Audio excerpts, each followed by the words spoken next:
The nervous system is a huge topic. I'm just going to share a couple things about it.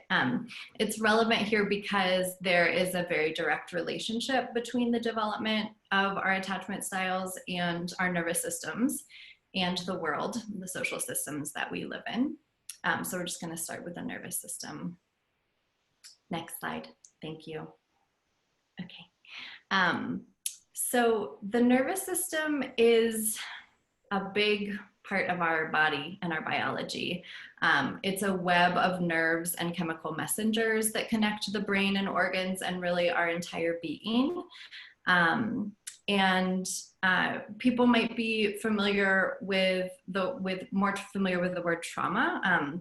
And when we're talking about trauma and how it shows up in the body, we are talking about the nervous system. We just don't always use that language as much. So trauma, right, is our body's response to stressful and harmful experiences, either a one-time event or more often a series of wounds and a series of events that are experienced both individually and also collectively.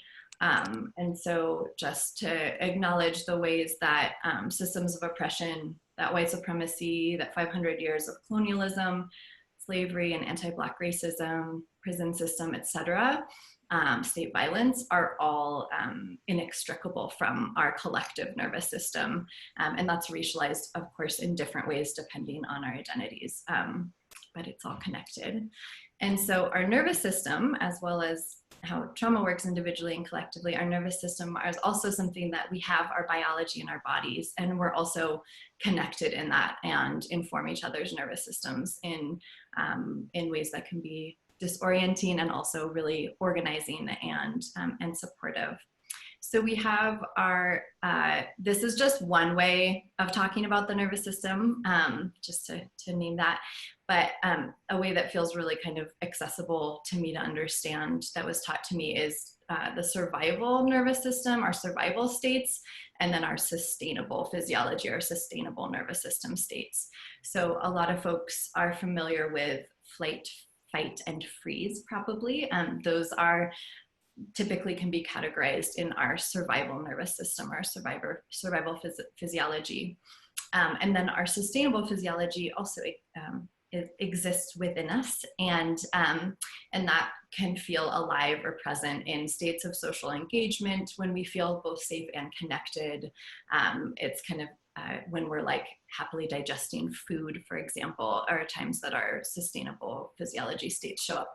All of it is present all of the time. It's a really complex web, and we can kind of lean more or develop tendencies and practices in any of those states more often.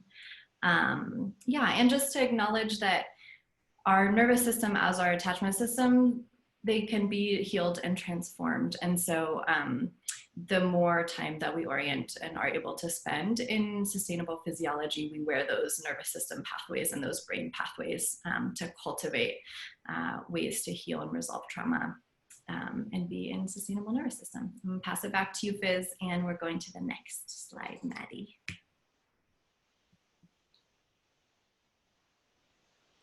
Now we're going to talk about attachment, and I just want to shout out to Leah Jo. Leah Jo did all of the artwork for the zine, so this incredible watercolor and stamping is thanks to Leah Jo, so thank you again. And let's see, Maddie, if you could actually go, well, no, let's see. Yeah, that's perfect. So I want to talk a little bit about the history of attachment theory. Attachment theory came out of studying children in orphanages. So it came out of the study of orphans, which really means that it was the study of trauma. And so they found in young children who had experienced different like developmental or wounds related to their caregiving and their attachment systems, that there was these like specific things, specific patterns that emerged. And so it came out of the study of children, but then it was, you know, years later that they realized that actually we carry our attachment styles through our entire adult lives. And one of the interventions that we wanted to make in the zine is that so much of attachment theory talks about our attachment styles as like you are X or you are Y, like you are avoidant and that just sort of is your fate until maybe you get secure. And we wanted to really acknowledge that things are just actually so much more complex and contextual. And so for us, it's more helpful to talk about our attachment styles as like different parts of us. So I have, you know, avoidantly attached parts, and I have anxious attached parts, and I have secure parts, right? And so these parts or these tendencies can be more alive in me depending on the context, depending on what the other person is bringing to the relationship, and that it's not like a sealed fate or like something that you only are ever, that it really is contextual. And so we'll get more into the different attachment types, but we just wanted to make clear that for us, it was helpful to understand that attachment exists on a spectrum. And so there's insecure attachment, and then the like subcategories of different types of insecure attachment are anxious attachment, avoidant attachment, and disorganized attachment. And then at the other end of the spectrum is secure attachment. And I think that this can be helpful in terms of it not being like I am secure or I am not, but that like maybe you're somewhere in between, or maybe you're moving towards secure, but you know, if something happens or if you're feeling not listened to, that you might like then go back in a little bit more towards insecure. And I know that a lot of folks spend time trying to figure out like, am I more anxiously attached? Am I avoidantly attached? And for some people, it's really helpful to identify as avoidantly attached or as anxiously attached. But this is just to say that like, regardless of your attachment style, whichever one is maybe like more forward facing or more like predominant, that all of those anxious, avoidant, and disorganized, all of those are actually just some form of insecure attachment. So at the heart of it is this sense of not being able to show up as your full self, and not being able to maybe have the best like coping mechanisms in place to have a relationship dynamic that feels really good and feels really life-giving. So let's see, I just want to make sure I hit all of the most important things. So then, and Maddie, if you would go to the next slide.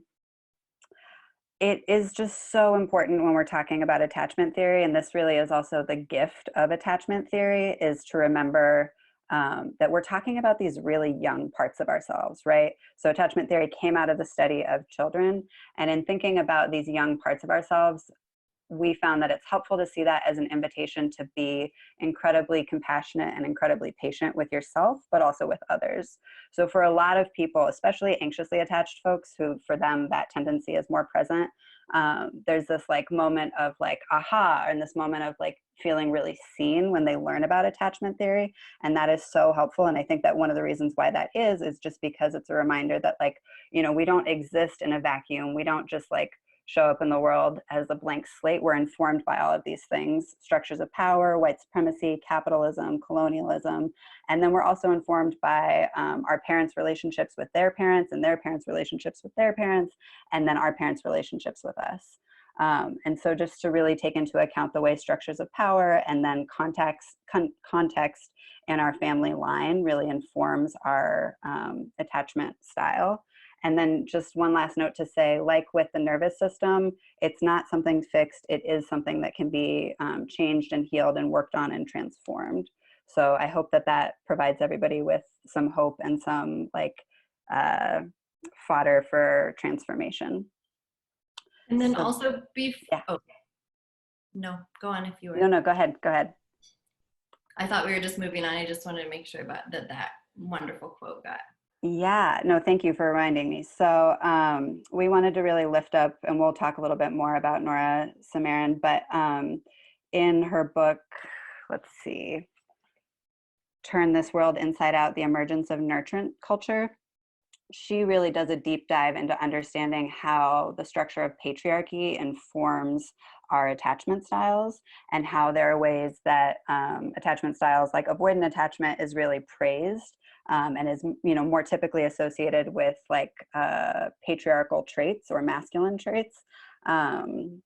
And that there are ways that like anxious attachment is more feminized, and then it's sort of stigmatized and demonized as a result of that. And so just keeping that framework of the way that oppression plays into how we understand our attachment styles. And again, the invitation to be compassionate and patient. Leah, is there anything you want to add to that? Okay, awesome. So I'll pass it back to you. Cool.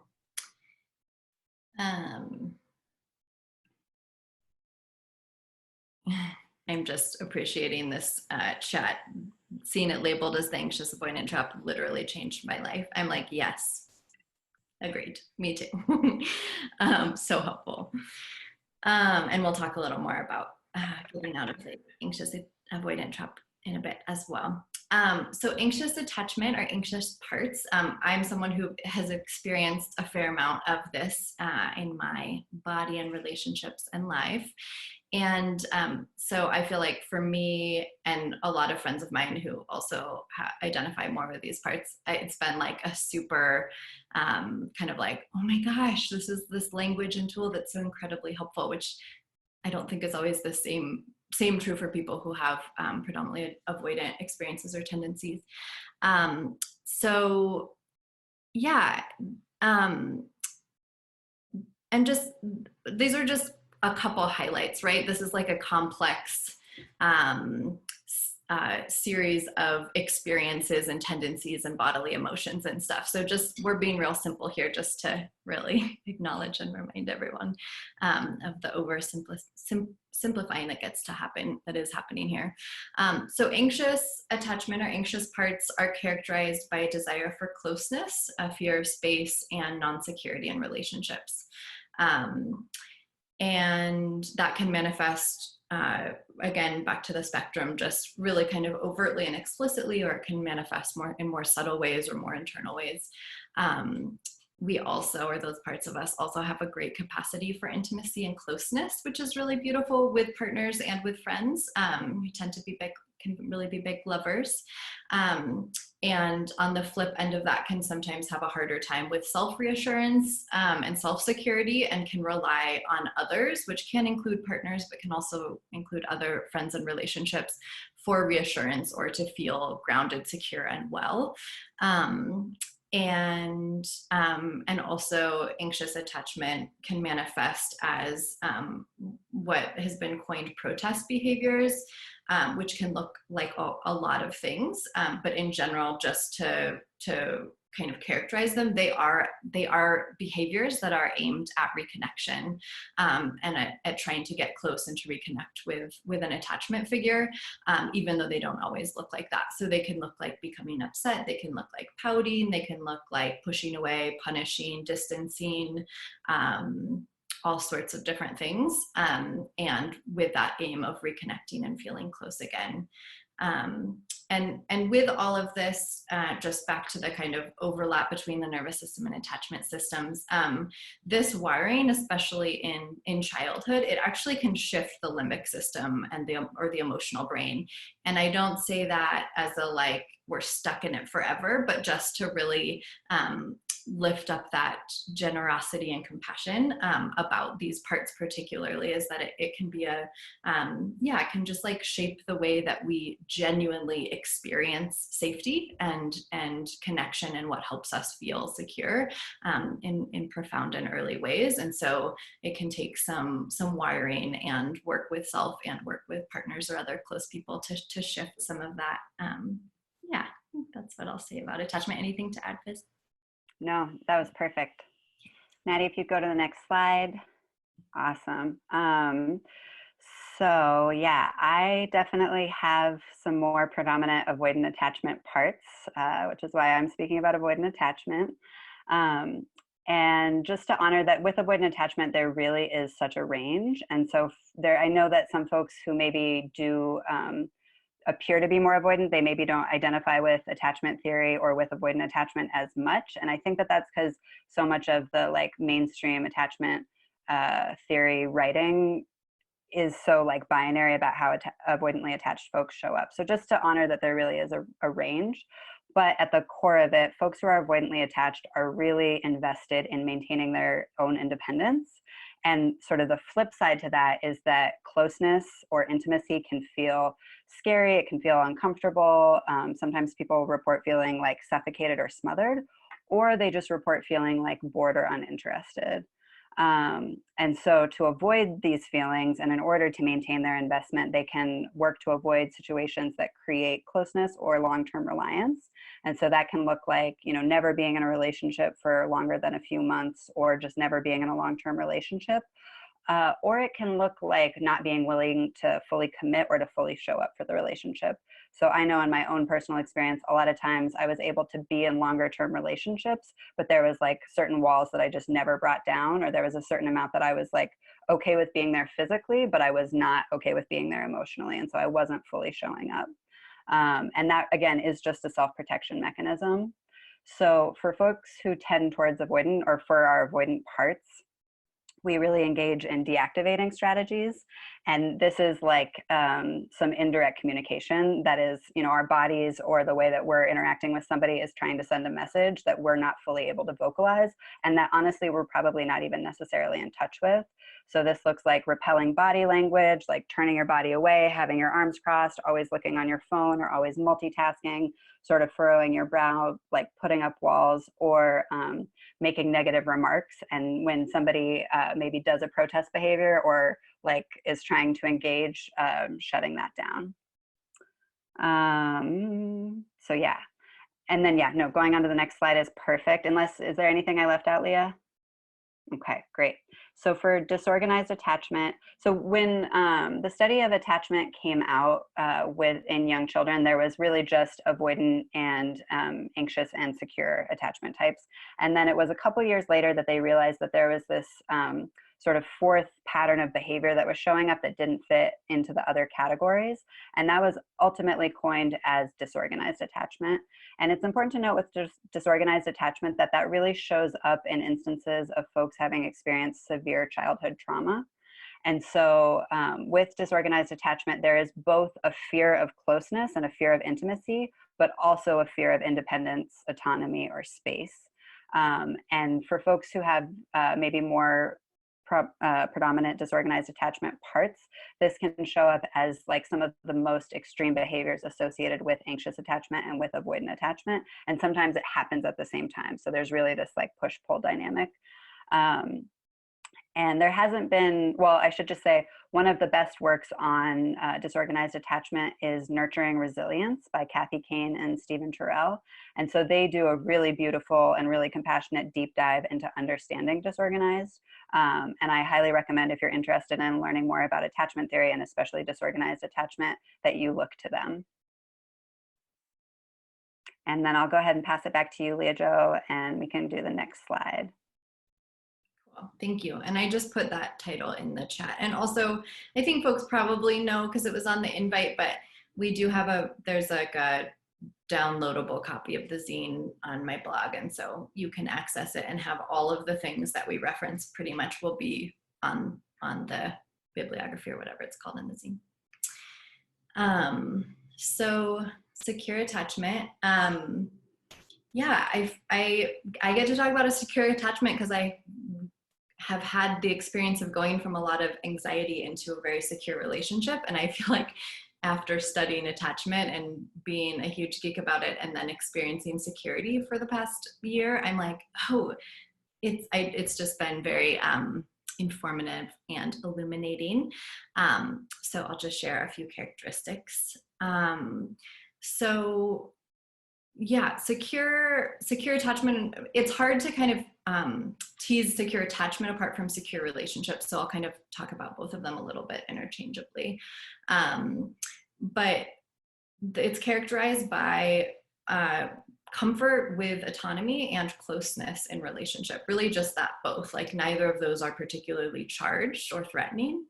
And when I say charged or threatening, right, so much of this is subtle and we're not actually aware of the ways that autonomy feels threatening or that closeness feels threatening. I think that has been kind of shared, but just to name that, it's not necessarily a conscious awareness, but secure attachment or secure parts and experiences are really characterized by just kind of ease with closeness and with space. People who tend secure or people within a secure container and relationship are generally able to be emotionally intimate and less easily upset over relationship matters. So that does not mean that relationships are perfect or easy. And the way that when we were putting this together, we're just talking about how it's like there are still waves, but it's like they are surfed with a little more ease. Like there's less of that body charge, fear and threat response to conflict or to the waves that happen in relationship. And so folks or people who are in these relationships or experiencing security are often able to stay grounded without getting riled up, which can happen with anxious parts, or without shutting down, which can happen a lot with avoidant parts. And so secure relationships can really facilitate more easeful communication of needs and feelings. And that doesn't mean that people are like automatically better communicators. Like, we don't learn how to communicate well for the most part in our families of origin or our society. And so it doesn't mean that people are naturally better communicators, but more there's less like fear or threat in the body experience when it comes to knowing and stating needs. And so there can be a bit more ease there. And relationships can be kind of characterized by like a steadiness, even keeledness, stability, and openness. And we can, as we've mentioned several times, we can really learn security through practice and self and relationship work. And in the zine, we've seen both learn and earn security in attachment writing, and we liked both of them. So we use the funny spelling that you can see here, and that is just that we earn it, we work for it, and it's something that we teach ourselves and learn.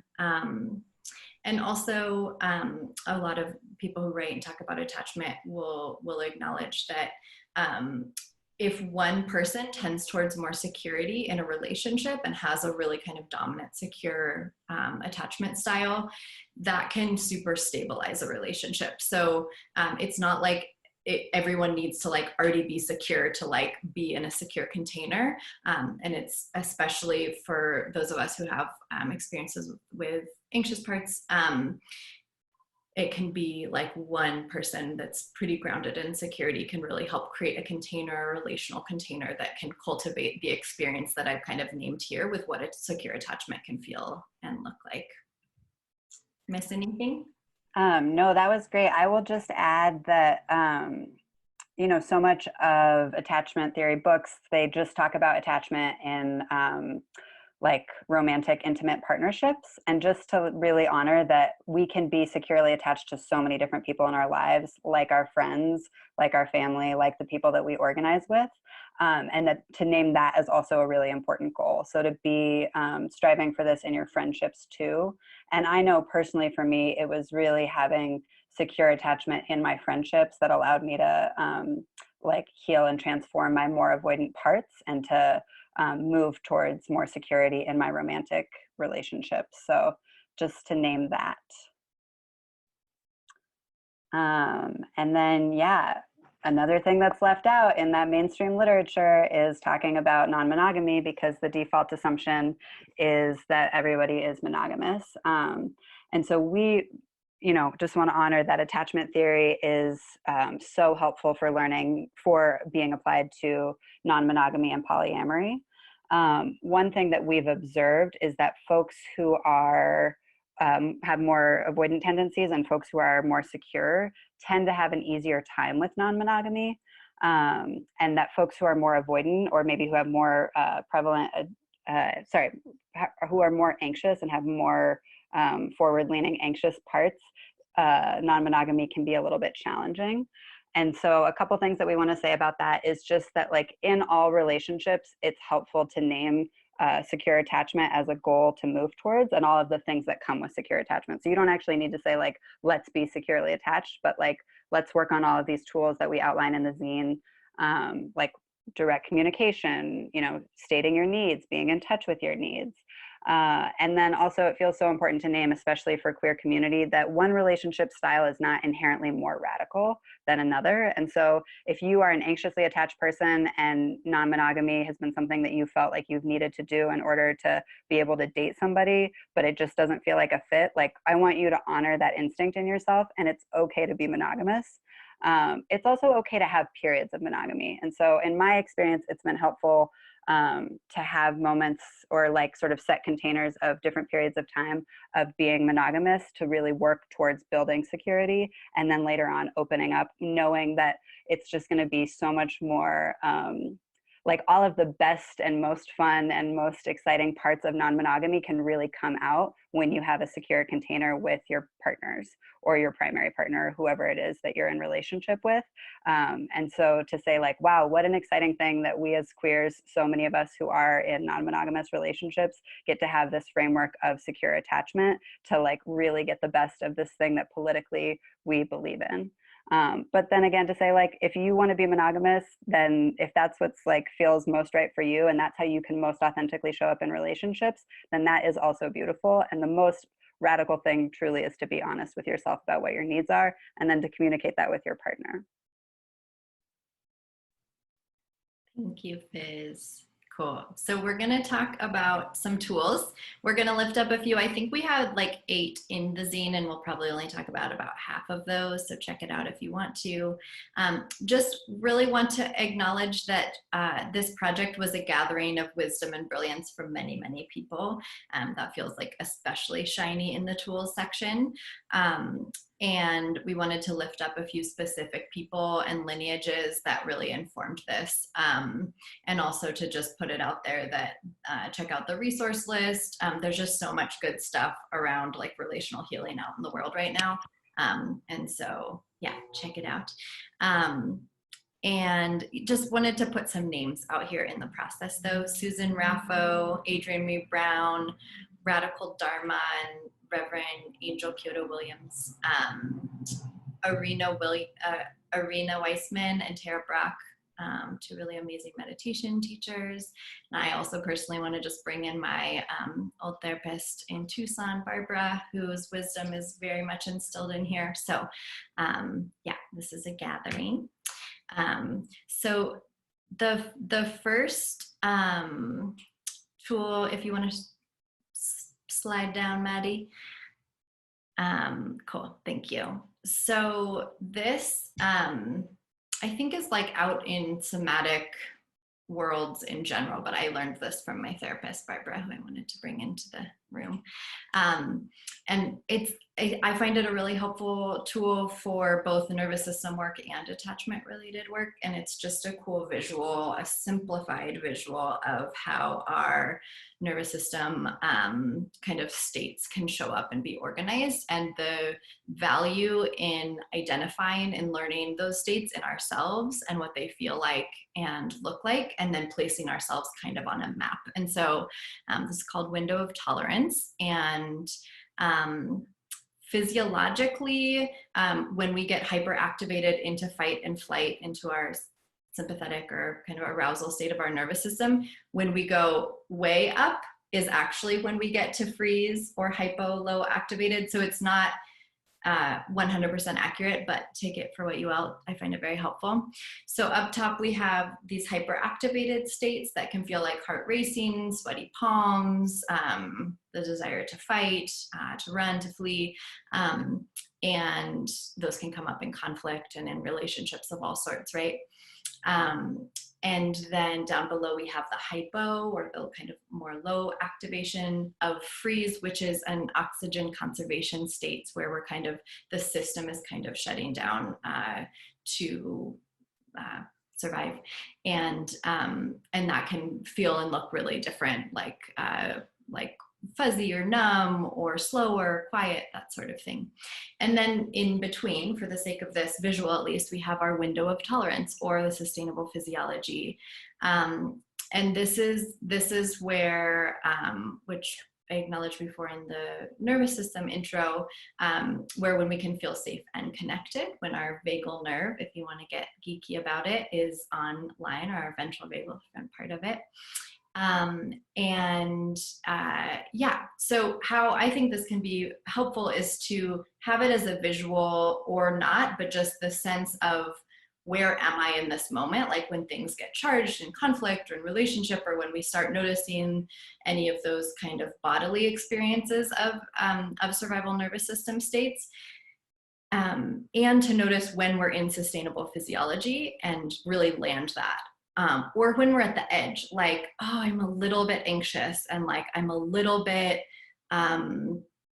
sweaty palms, want to run, whatever, or like maybe not want to run yet, maybe just like, oh, my heart's beating a little faster and like I feel that I'm like flushed or whatever, but I also have like witness on board and can like see what's going on and feel like there's a calm there too, right? To really use it as a map to help us track where we are. And then it can also be useful to help when we know our partners well, to be able to see them in different states as well. So it can be helpful for self-work and relational work, just in that same tip of cultivating self-awareness to be able to move and spend more time in those sustainable nervous system states.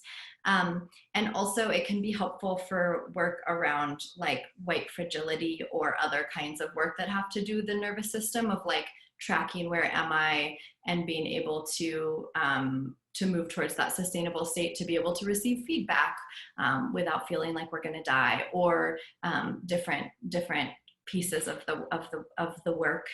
Yeah, so I find that helpful and hope you do too.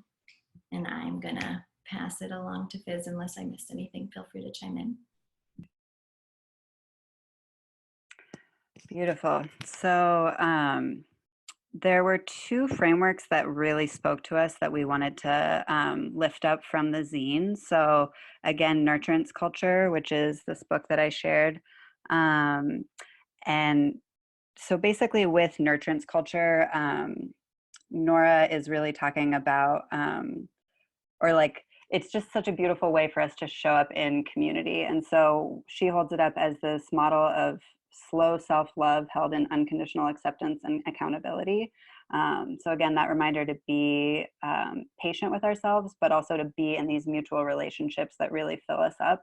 And so we saw that as being super connected to distributed dependence, which is another framework that Lucien Damaris shares in a Healing Justice podcast episode. And so he talks about the importance of building resilience by having like 5 people that you are in relationship with that you connect with authentically, and having it not just be your intimate partner or your intimate partners, but having it be these like 5 solid relationships that are not just about showing up, but about being in mutual reciprocal relationship, which we saw as a way of like co-regulating with other people. And again, not just with romantic partners.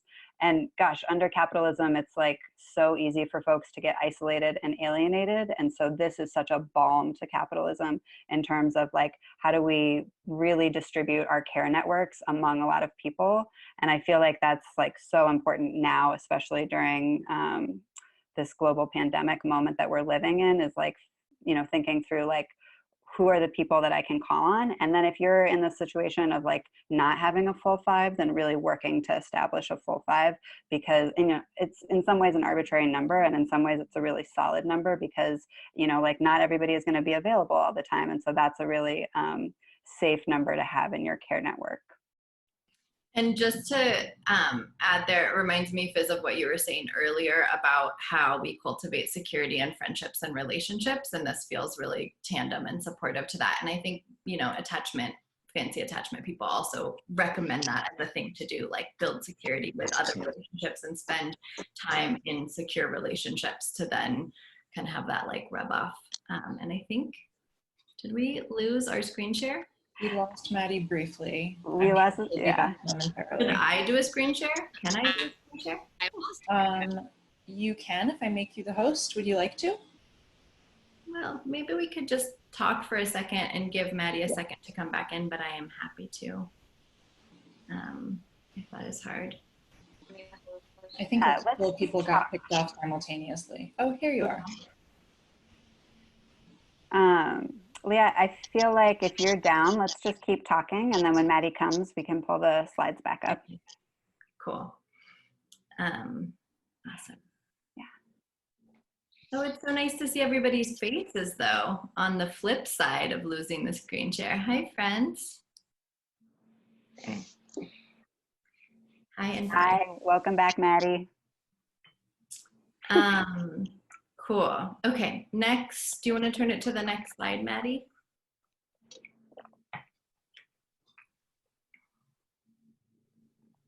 Okay, so this feels a little bit bold of even a title for a slide. getting out of the anxious avoidant trap. I feel like there should be like a workshop series on this that someone else should give. So no claims to here's the answer and it's a simple pathway, so here you go, because that's not at all what we have there. But we just put a few things that seem helpful for that situation, that, as someone mentioned in the chat earlier, was like such a big aha, and I think it can often be for many. So just to acknowledge with the anxious avoidant trap, no shame, no blame. Like there are ways that anxious attachment tendencies really trigger and bring out avoidant tendencies in people, and vice versa.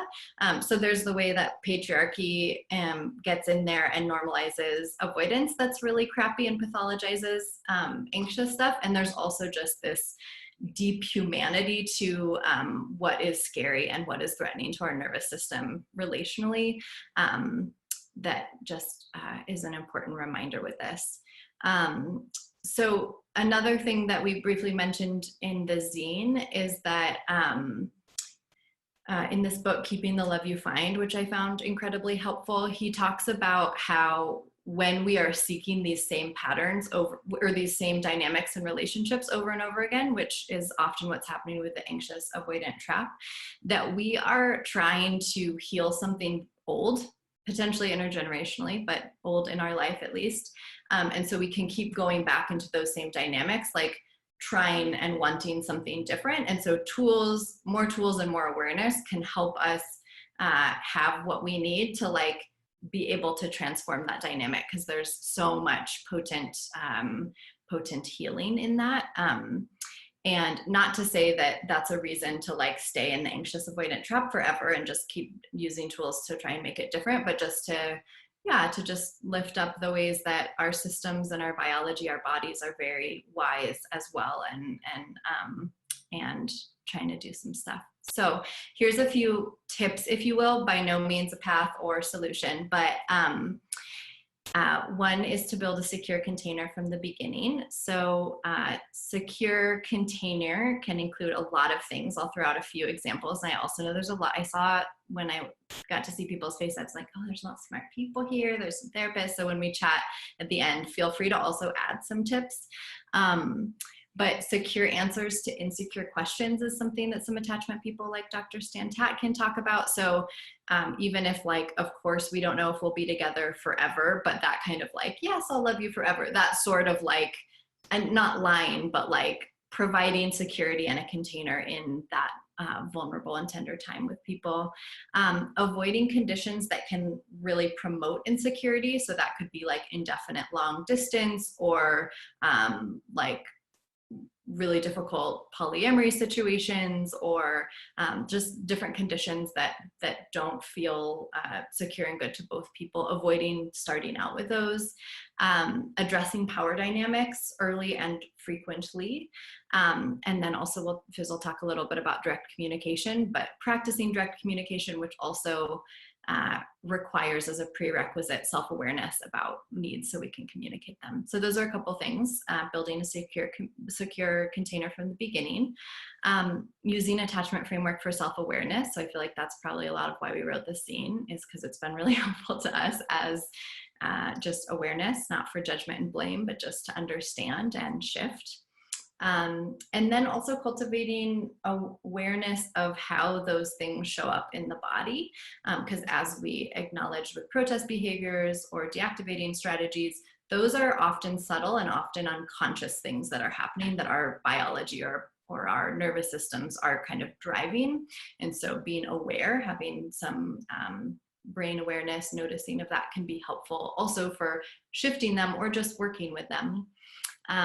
Investigating these things, these tendencies inside of ourselves with curiosity and love and without judgment, and mindfulness or different practices can be incredibly helpful for that. Because again, it's wiring stuff, so it's like lots of practice. And then inside of relationships, to co-commit to shifting those tendencies, just to lift up another book that I love, that is in our bibliography or book list or whatever it's called. I feel like that's what you say when you're in middle school, so I'm not sure what the appropriate term is, but conscious loving, oldie but goodie. And they talk a lot about co-commitment. And so one of the things that can be difficult about the anxious avoidant trap is if one person, and not always, but can be the person who has more avoidance in them, like might not want to do the same level of work that it might take. So just really inviting and asking for that, like, do we want to shift this dynamic? Because it's going to take both of us doing the work and reflecting and doing it. Seek body-based or somatic couples therapy. That can be super helpful for people if available and possible for you. And then, as always, like, they're just to know when it's time to leave a relationship if it's really not working. And of course, that's like one of the hardest, I think, things for all of us to know, but that goes for any relationship. And this is the anxious avoidant trap. By no means is a like fight till you get it to change, or it's impossible. I think a lot of people have experience with it being incredibly difficult, but not impossible to get out of those dynamics. And just a reminder that there's like a lot of potent healing that can be done if both or all parties are committed and interested in doing that. Did I miss anything, or does anyone else? I'm so curious what the chat says. I'm going to check it out.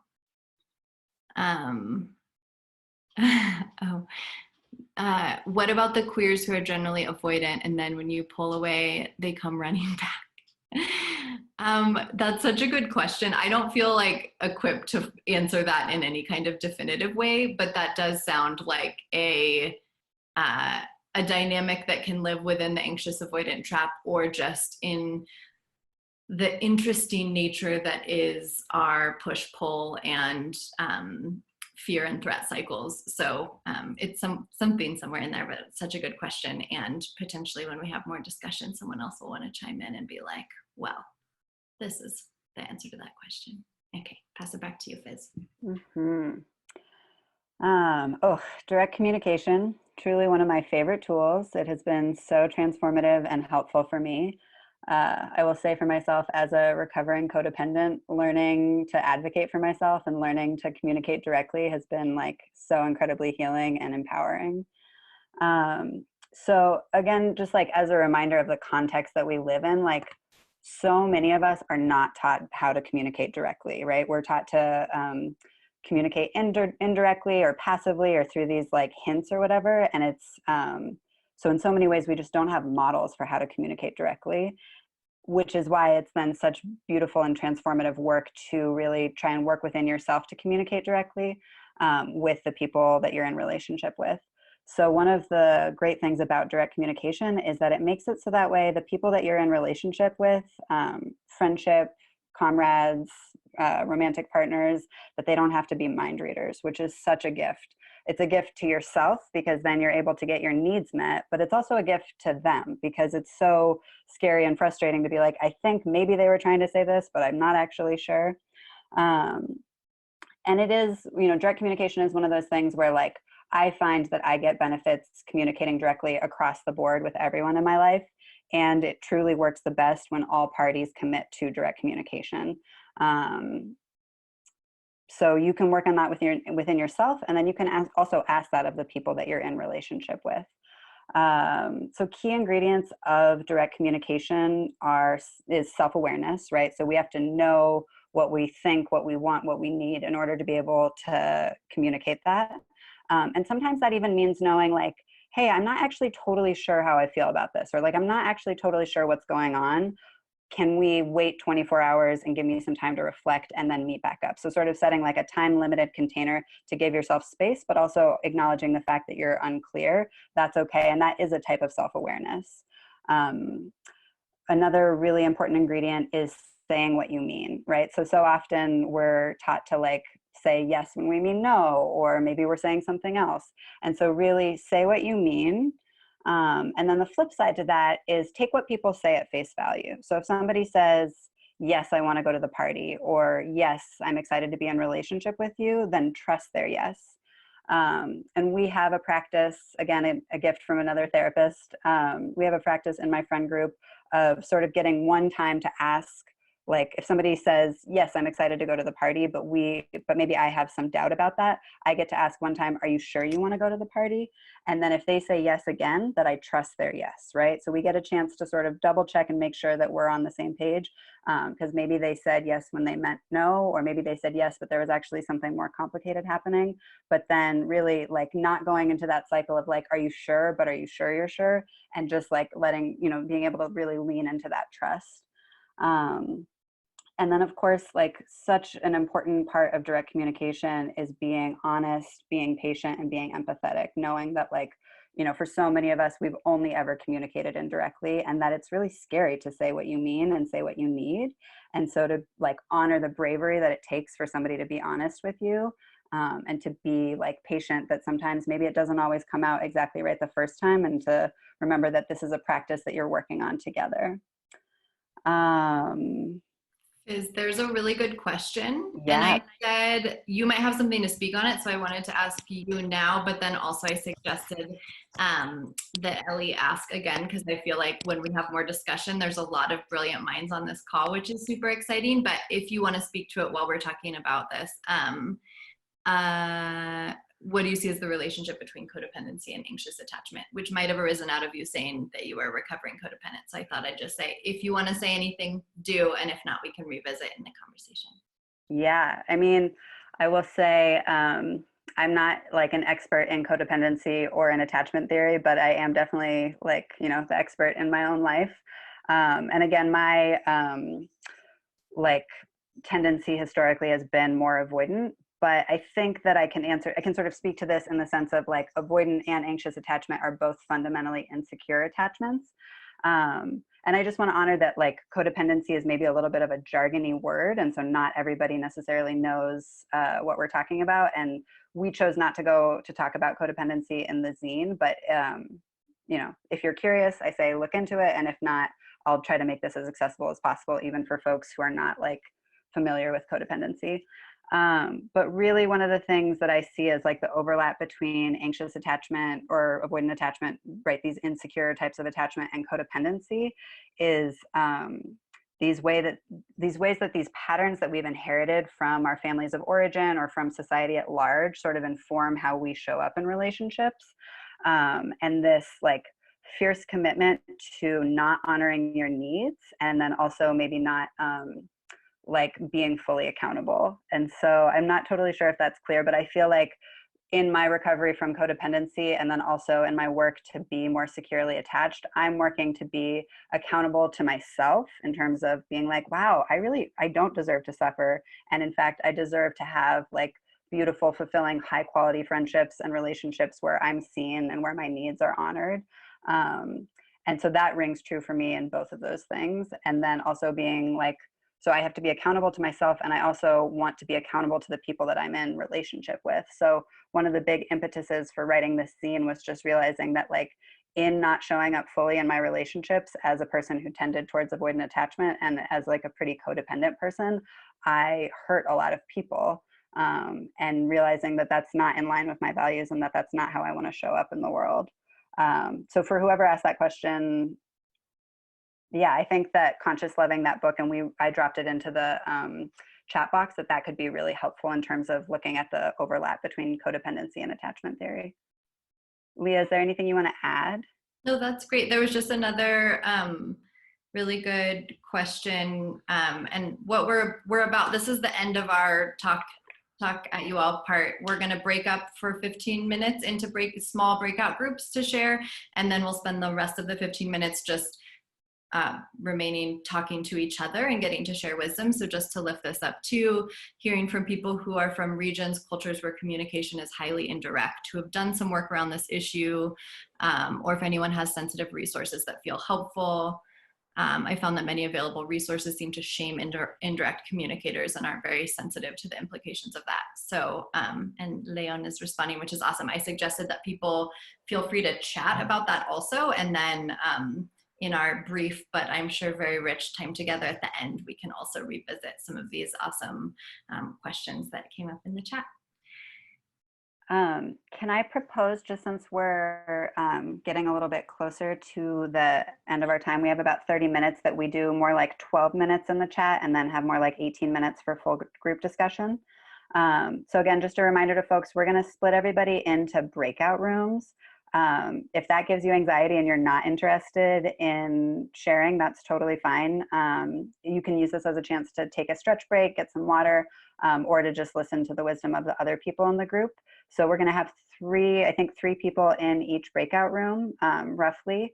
And so just a reminder to move up, move back, and make sure that if everybody does want to speak, that there's time for everybody to speak. We have these discussion questions, and we'll drop these into the chat box or have them appear on the screen, so that way everybody can have access to them. You don't have to memorize them. But this is just a chance to really reflect on how attachment has shown up, how your attachment styles have shown up. Hi, everyone. Welcome back. Oops. How are folks' small group discussions?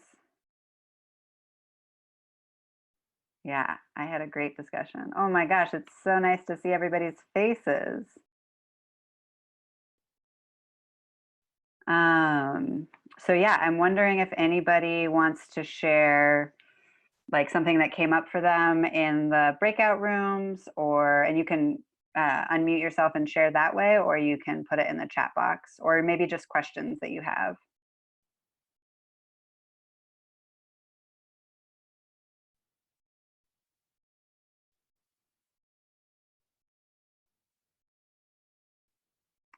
Did anybody have like a really juicy conversation that they got some insight from the person they were talking with that they'd want to share?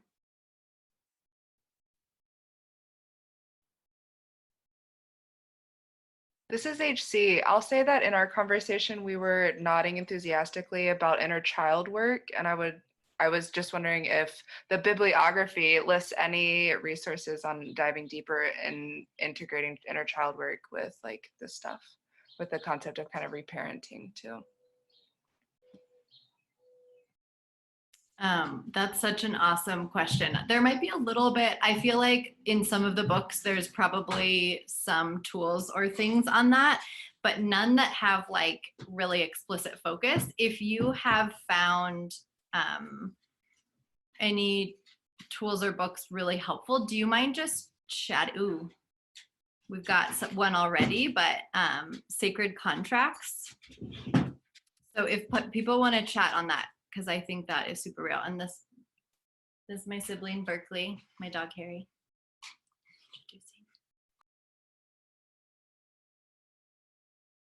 Oh yeah, internal family systems is amazing. Thank you, Orion. Do you want to say any more about that? I feel like, I don't know, I think we maybe listed it in the book list. I'm not sure, but that has been tremendous to me. You want to share a little more about what it's about? I'm happy to. I'm new-ish to learning about it. In brief, what I understand, probably other folks on this call actually know more. I would rather give the nod to learning more and not say what I don't really know. I mean, I'm also happy to share, but if anyone is like, I do IFS and I want to share about it, please chime in. Super powerful.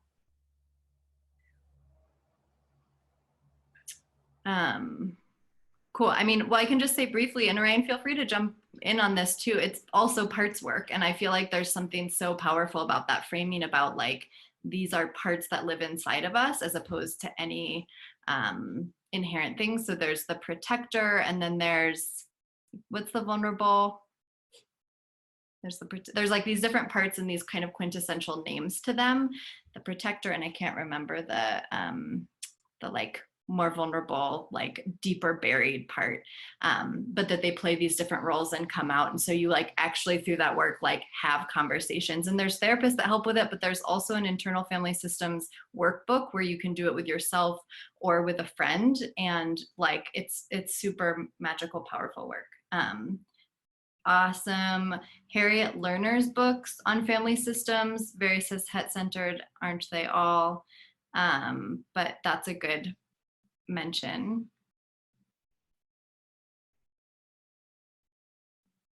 And an app called POC at NBC, which is another, not related to that, but a cool resource. Awesome. Yeah, feel free to keep chiming in with resources, questions, or thoughts in the chat, or to unmute yourself and ask questions or share things that came up.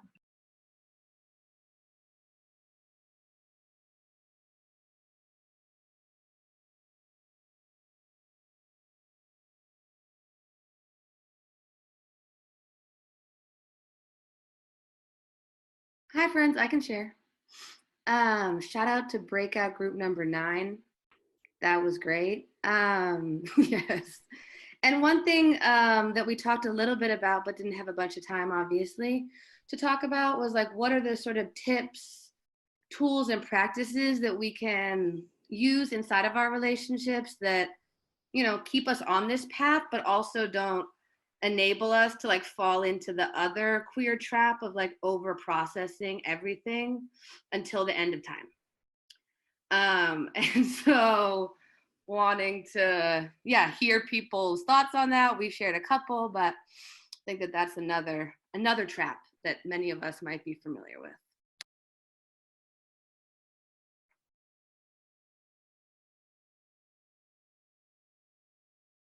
So I was in that breakout group, and one idea that Kate and Carla both shared that they do is they take time every month to find a space and time to discuss with their partners, like their relationship, like kind of like a space for targeted processing, and having that be a dedicated time rather than kind of whenever it comes up. And yeah, maybe the people who suggested it have more to say, but I thought that was a really helpful tool that I've heard other people talk about, and I think it's a great way to address some of the things that we were talking about. Yeah, that's, oh, go ahead, please. I just wanted to talk a little bit about, like, I forget the terminology that you all were using around the ventral vagal system. Is it? I just can't remember. Yes, you got it. It's part of polyvagal theory. Oh yeah, I know. But just like, what did you guys call it? Not the survival system, but sustainable physiology. Yeah. And so I think as queers, we're often like rushed to processing because it's very cultural for us to do that. But actually we can just work with like building more safety into the system, right? So we can like building safety into the container. So being like, cool, we're gonna back burner this issue and instead we're gonna like watch a movie together. Actually, that's not, you wanna do something where there's like more eye contact or more bodily engagement, something where you're building safety into the relational system so that you're not automatically going to like a verbal, let's talk about it all the time place. And like, I think we've all done that, right? It's like we're in a fight with our friend and then we're like, cool, let's just hang out for a while, and then there's more safety, and then you're not like spending 8 hours building safety through processing, which is not a way to build safety. Yeah, so like just really prioritizing the safety system I think is important. Thank you, that is so super helpful. And it's just like body smart. It's just like, here's how our bodies work. Like when we're in threat mode because we're in conflict, like, and we continue to process, we're not gonna get out of it. So I really appreciate that. And yeah, such a good one to do. So hard for the queers. Let's talk more. What other things have been helpful for folks? Those were such beautiful offerings. What other tools have you found worked for you?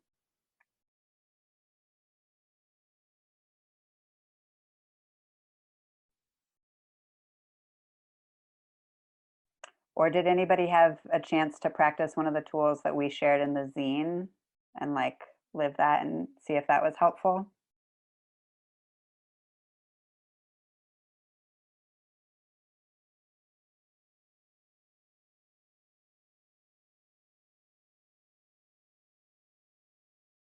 I mean, I think if you do some of the tools that were listed in the zine, then you, as far as direct communication, then that's a direct path out of processing.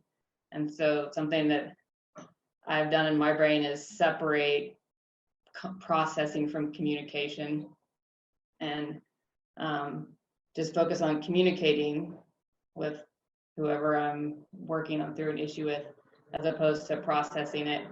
And that's been helpful to me. And the face value is a big one, taking what other person says at face value. And I'd also want to throw in someone from our group, I think Yael, what's their name?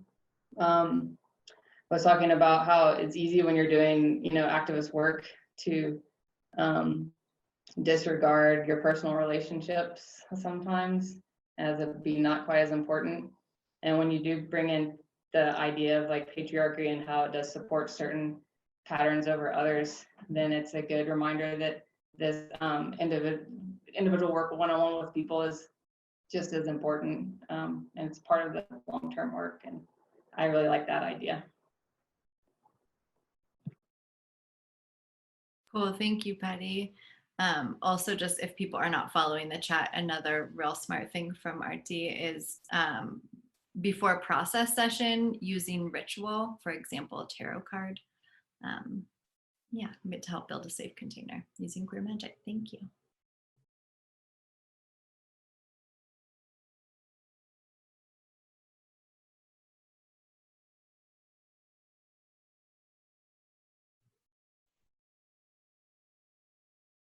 Any questions? There's a super sweet and smart crew of queers here. So if there's any burning questions that you've been carrying, I bet there's a lot of collective wisdom here or other helpful tools. We just have a few minutes left.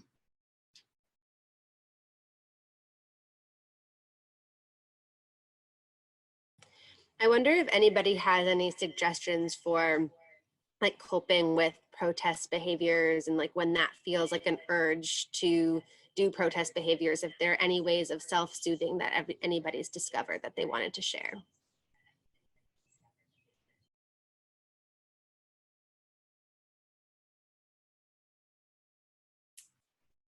Put the baby in the bathwater. When that happens for me, I do an embodied practice. I take a time out for 3 minutes of shaking my body vigorously or running around the room and waving my hands like a Muppet, anything to shift my internal state in a physical way before I can step back in. That's helped. I had a birth chart reader who walked me through an exercise where you sit and close your eyes and picture the version of yourself that is showing up with that particular behavior, and try to understand how that behavior has served you in the past, and then decide if it's serving you presently. And if it's not, thanking that version of yourself for that particular thing and for the way that it served you in the past, and then saying like, I don't need you right now, and asking them to step down. And so just sort of like having this moment with yourself of, this has served me before and it's not something I have to write off entirely, but it's not useful to me now. And so I want to recognize that. And that's been really helpful to me. And it's also like forced me to slow down quite a bit before immediately responding. So there's like a whole worksheet that I'm happy to share. I can like email it afterwards if people want to take a look at it. But it can be like a full thing where you sit down for 15 minutes with yourself, or it can be something shorter, just, like a few minutes. Thank you, Sasha and Sam. Yeah, Sam, if you don't mind emailing that, I think we're going to compile resources to email everyone after this, so that would be great. And I'll just add really quickly that metta or loving kindness practices have been really helpful to me with that, like hand on the heart and like mantras or just meditations that are super self-loving for a few minutes. Cool. Any last minute things before we say goodbye to each other for the time?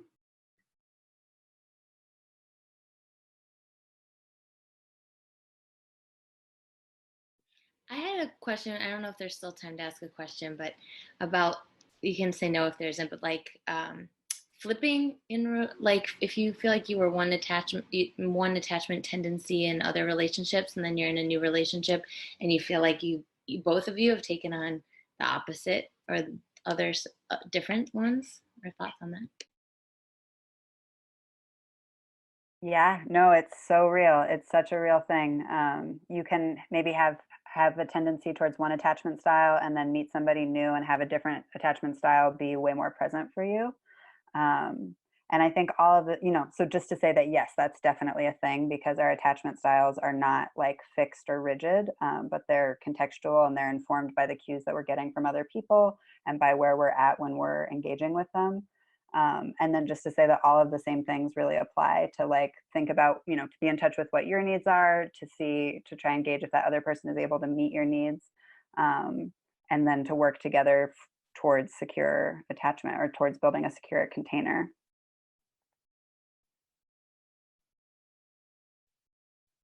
That was great. I think we maybe have time for one more question, either in the chat box or if somebody wants to share.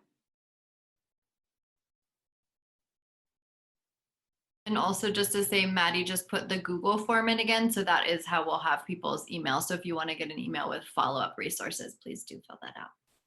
Yeah, any last things?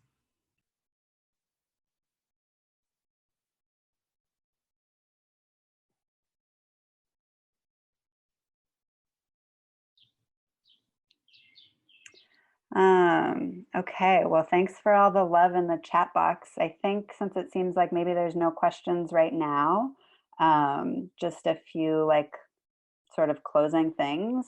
I really want to underscore the political importance of this like self-healing and community healing work. We don't exist in isolation.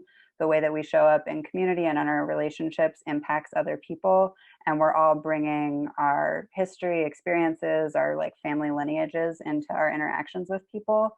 And like in our work to shift culture and to like destroy capitalism and white supremacy and heteropatriarchy and settler colonialism, like that work happens on so many levels. And so, it's like this big structural change, but it also happens within us because those structures are alive within us. And so if you're like, having some fear about shifting or transforming, to honor that like it's scary and it's hard work and it's so worth it to be brave, and it's so worth it to have that reward of secure attachment and to be like in really reciprocal and beautiful relationships. And then that is also just political work and so important towards getting rid of capitalism. And then we'll put the link again to the zine. It's available online. So like read it yourself or share it with other people. It's totally free. We want it to be a resource to folks. I'm wondering, Leah, if there's anything else that you want to add. Just big gratitude for everyone coming out on a Sunday afternoon or East Coast evening. Super sweet to be in this conversation with you all. And also, Maddie, if you want to put the link to the DC Mutual Aid, this is if you feel inclined and have a few dollars to spare. I know Maddie did most of the outreach, so I'm imagining some of you all are from DC, and no matter where you are, if you want to contribute, feel free and no pressure. Super sweet to be here with you all. Thank you. Oh, and one last gratitude. Thank you to Maddie. Maddie is the one who reached out to us. Who was like, hey, I like maybe want to like host a Zoom talk with you all. So this is only happening because Maddie is an incredible, beautiful human who brings people together. So thank you, Maddie, for like lighting a fire under our bottoms to do this. This was so rewarding. Thank you everyone for showing up. Yeah. And then at some point, somehow we'll be getting the link out.